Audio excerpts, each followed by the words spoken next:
Holy shit, it's Todd McFarlane calling me? Yes! Okay, Dave, sorry. Don't be mad. I had to go in there and change your phone a little bit. I just want your attention. Look, real quick. So I painted these on sketch covers. I made a Joker. I made a Batman. Oil painted those on blank covers. They're kind of neat. I figured we can sell those at the claim sale. Oh, and also, I made prints. I made prints of the sketch covers. Batman, Joker. I had to take the names off them because, I don't want to get sued by Mr. Batman and Mr. Joker. Because, there was one time where I did get a cease and desist. West Coast Davengers, Mr. Batman, Mr. Joker gonna sue our ass.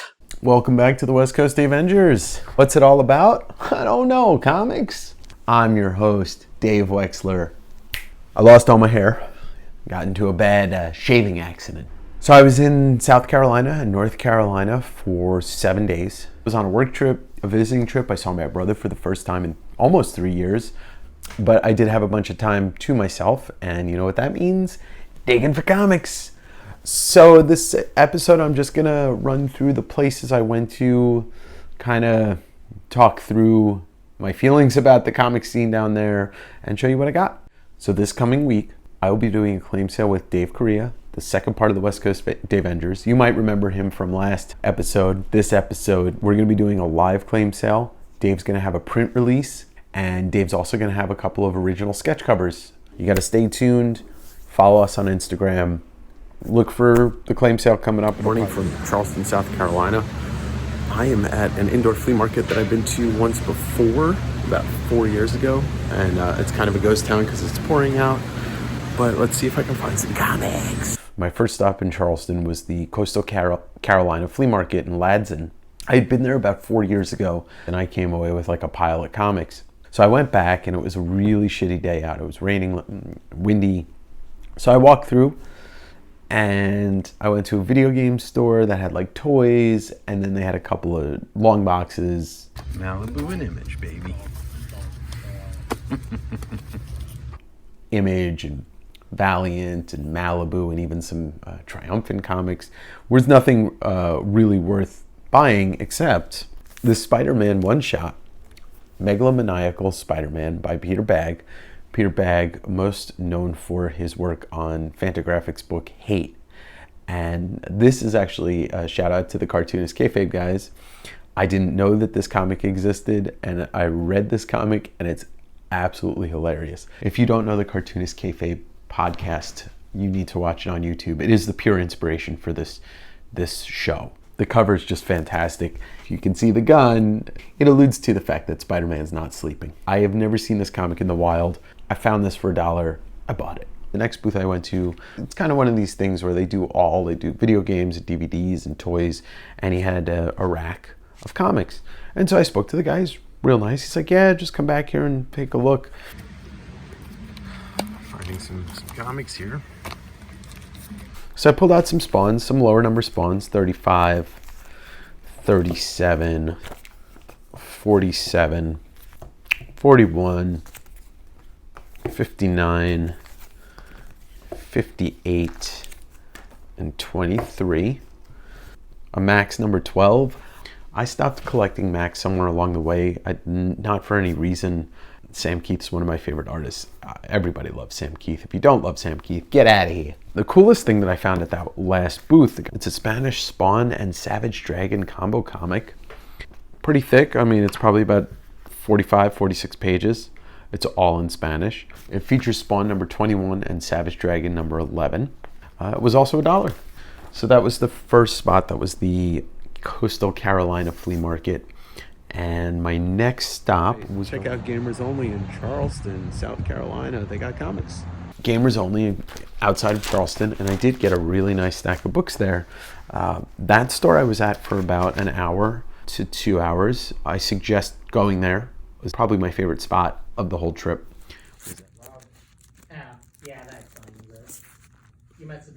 Some of the books there were priced a little bit too high, but there was probably about 20 boxes to dig through. So I started digging, and I think every book that was unpriced, we agreed on $3. Wasn't going to say no to that. That's always good.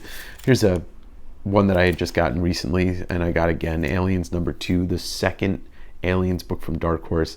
Just love that cover. It's just so beautiful. Grips #1.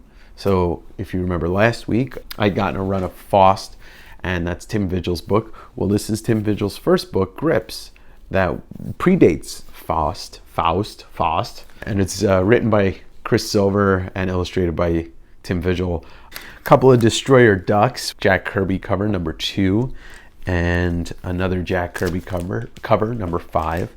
If you don't know the story behind Destroyer Duck, Steve Gerber was fighting for the rights of Howard the Duck, which he had created, and there was a huge lawsuit against Marvel. They asked Jack Kirby to do a book. Jack Kirby said yes, and the money was all going to Gerber's legal fees, and that was Destroyer Duck. Dracula #1, the movie adaptation of Bram Stoker's Dracula, starring Keanu Reeves and Gary Oldman, directed by Francis Ford Coppola. But the dopest thing about this is a Mike Mignola book, and it's actually one of his best. I used to have this when I was a kid, and I remember reading it and not totally digging his artwork. But then I got into Hellboy later on, and I'm like, fuck, what was I thinking? He's such an amazing artist. Iron Fist, The Living Weapon #1, which just recently jumped up. It's a modern book. It's got the first appearance of this Iron Fist. So that was my pickups from Gamers Only outside of Charleston. Probably the one I'd recommend the most if you're going to be in the Charleston area for digging. I went to some other antique malls and comic book stores in Charleston, and there just wasn't a lot there. There was a lot of stores that had new issues only, a couple of stores that were doing the eBay pricing thing, which I am just so against, because if something's selling for eBay, on eBay for $40, and I walk into a store and you're trying to charge me what you're selling on eBay, like, go sell it on eBay. It doesn't make sense, because if you sell something for $40 on eBay, you got a 15% fee, and you have to ship it. They take the money out of shipping too. If you're doing free shipping, then you're eating more of the cost. And if that book doesn't get there or it gets damaged, you basically just gave it away for free. So all those factors, to me, as somebody who does sell on eBay, the only benefit is that when I walk into a comic book store, I can look at the book before I buy it. That being said, I don't have enough fingers and toes to count how many times I've looked at a book that somebody was charging eBay prices for, and the condition of that book was not in good condition. What's up, comic book people? I'm Dave from the West Coast Davengers, and I'm super caffeinated. I'm heading up to North Carolina today from South Carolina for work, but the next couple of days is going to be thrifting and comic book hunting and hanging out with my brother. But on my drive from Charleston to Chapel Hill area, I'm going to hit as many stores as I can. First up is Dream-A-Lot Books in Monk's Corner. I do not know if they have comics, but I think they might.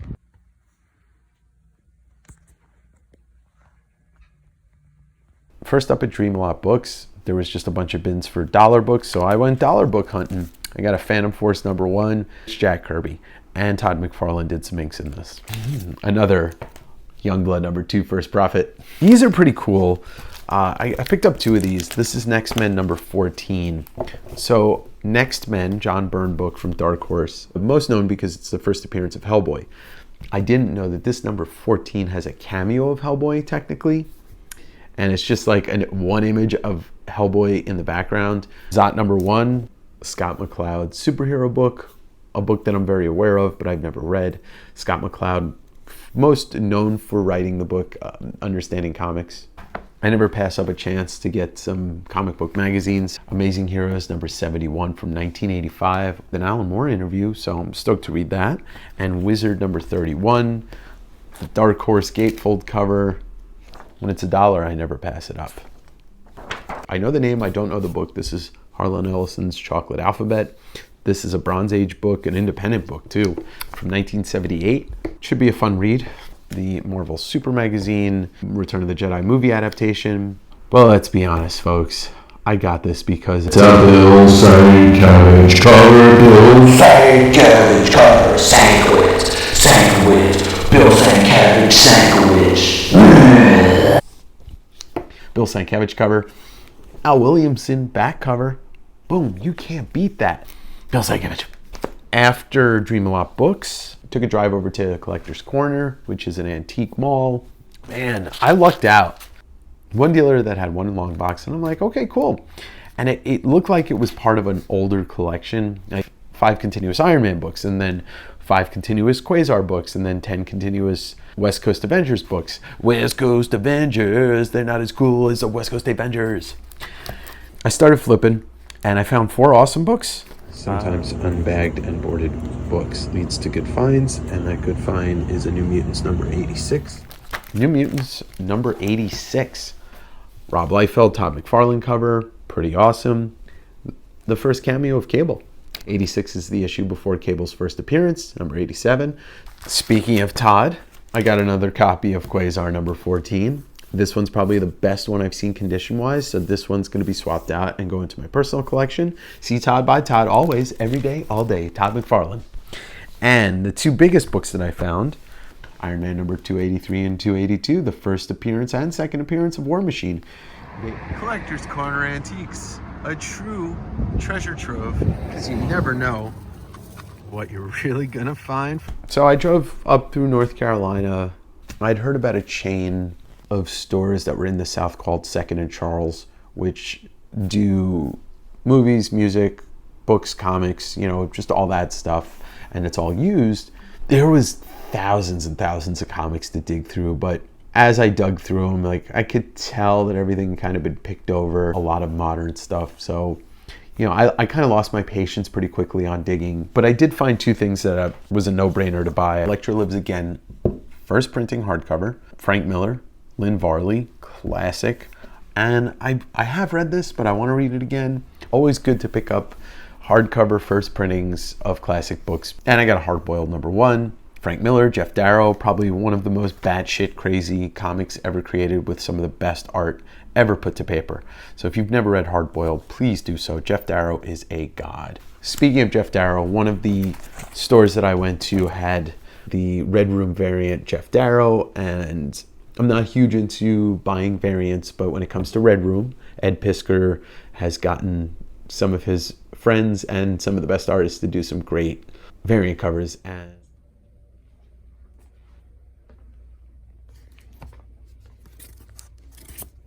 I took a drive out to Greensboro, where I had previously in 2019 gone digging and found a lot of good stuff.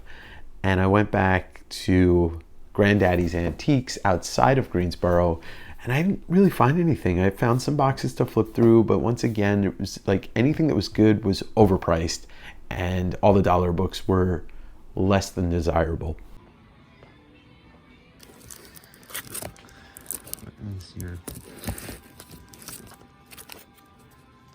This is the most impossible thing ever. So the first time I was at Granddaddy Antiques, I bought one of these because I love sharks. So I put it on eBay and I sold it for 30 bucks. I came back and I bought 3 more, and that was it. That's all they had left. And I sold them for about 30 bucks each. I'm here now 3 years later, and they're still $3, and I'm buying this one too. So I spent the day going to Greensboro. I went to a great comic book store called Parts Unknown. There was a lot to dig through. I was mostly talking to the employee there. They had a lot of cool magazines to dig through, and old art prints and hardcovers and a lot of EC comic stuff, reprints. I bought this. It was Bernie Wrightson's last work, and he was paired with Steve Niles, and then Kelly Jones did some of the finishing artwork on it. And it's just something that I've wanted to read for a while. So I picked this up because I wanted to support the store Parts Unknown. So if you're in Greensboro, check out Parts Unknown. They've got a lot of rare stuff, a lot of good books. Today is the first. I have heard multiple places talk about Walmart having comics and having multi-packs, kind of like the old days. So I stopped at a Walmart and I picked up this 7 comics for $10 with a Venom 11 on front from the Donny Cates run. I've seen reprints of Amazing Spider-Man 300, Walmart versions of those, and I'd be happy to get one of those if I could open this up. So you got an Avengers Black Widow variant and a Venom 11, Generations number 1, and a Shield number 2. Oh, that's cool. An Infinity Gauntlet, Guardians of the Galaxy lenticular cover, and an Occupy Avengers number 3. I don't know if anything's worth any money out of this stuff, but it's kind of like opening a pack of baseball cards. You never know what you're going to get. You do it once in a while. The last day that I was in North Carolina, a couple of garage sales popped up, and I thought, sure, why not? It was my last day there. Maybe I'll find some of that good old birthday luck. And the first sale I went to started at 8 a.m., so I got up really early. The woman was nice. She's like, yeah, I used to collect X-Men books, and let me go get the box. And she brought out a box.